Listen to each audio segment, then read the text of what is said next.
Hi viewer சூப்பரான update friends. இந்த எபிசோட்லாம் எதுக்குடா வருதுன்னு சொல்லி ரசிகர்கள் எதிர்பார்த்த மாதிரி தான் ஃப்ரெண்ட்ஸ். இப்போ கார்த்திகை தீபம் சீரியலில் பார்த்தீங்கன்னா எபிசோடு போயிட்டுருக்கு. நம்ம கார்த்திக் ராஜா ஜெயிலுக்குள்ள வச்சிட்டாங்க.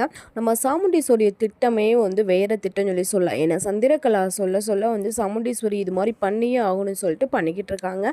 நம்ம ரேவதியை புது அங்கே வீட்டுக்கு போய் சந்தோஷமாக வாழ விடாமல் சந்திரகலாயோட பிளான் என்னன்னா, இவங்க ரெண்டு பேர்த்தையும் ஒன்று சேர விடவே கூடாது, அக்காவை கஷ்டத்துக்கு மேலே கஷ்டப்படுத்தணும், அது மட்டும் இல்லாமல் இந்த ரேவதி ஒன்று சேரவே விடக்கூடாதுன்னு சொல்லி சந்திரகலா ஒரு பக்கம் முயற்சி பண்ணிட்டு இருக்காங்க. மறுபக்கம் பார்த்தீங்கன்னா கார்த்திகை ஜெயிலுக்குள்ள போட்டது மட்டும் இல்லாமல் ரேவதி இந்த இதில் போராட்டத்தில் ஈடுபட்டாங்க. அது மட்டும் இல்லாமல் ஊர்க்காரங்க எல்லா பேரும் ரேவதி உனக்கு நான் துணையாக இருக்கோம், ரேவதி நீ கவலைப்படாத, எப்படியும் நம்ம தம்பி வெளியில் வந்துடுவாருன்னு சொல்லிட்டு ஊர் தலைவர்கள் எல்லாம் சொல்கிறாங்க. அதே மாதிரி வெளியில் வர்றதுக்காக போலீஸ் ஏமாய்ப்பெல்லாம் பண்ணிட்டு இருக்கீங்க, எந்திரிச்சு போமா அப்படின்னு சொல்கிறாங்க. நான் எங்கள் வீட்டுக்கார் வெளியே விடாமல் நான் போக மாட்டேன், நமக்கு கேஸை வாபஸ் வாங்கினா மட்டும்தான் முடியும்னு சொல்கிறாங்க. அப்படிலாம் கிடையாது சார், நீங்கள் தானே கேஸ் போட்டீங்க, இங்கே வாபஸ் வாங்க வைங்கன்னு சொல்லி சொல்கிறாங்க. இன்னும் வரக்கூடிய வீடியோ எப்படி இருக்குன்னு சொல்லிட்டு பார்க்கலாமா ஃப்ரெண்ட்ஸ். இந்த மாதிரி அப்டேட் உங்களுக்கு பிடிச்சிருந்த மாதிரி இருக்காமல் லைக் பண்ண நம்ம சேனலை சப்ஸ்கிரைப் பண்ணிவிட்டு பாருங்கள்.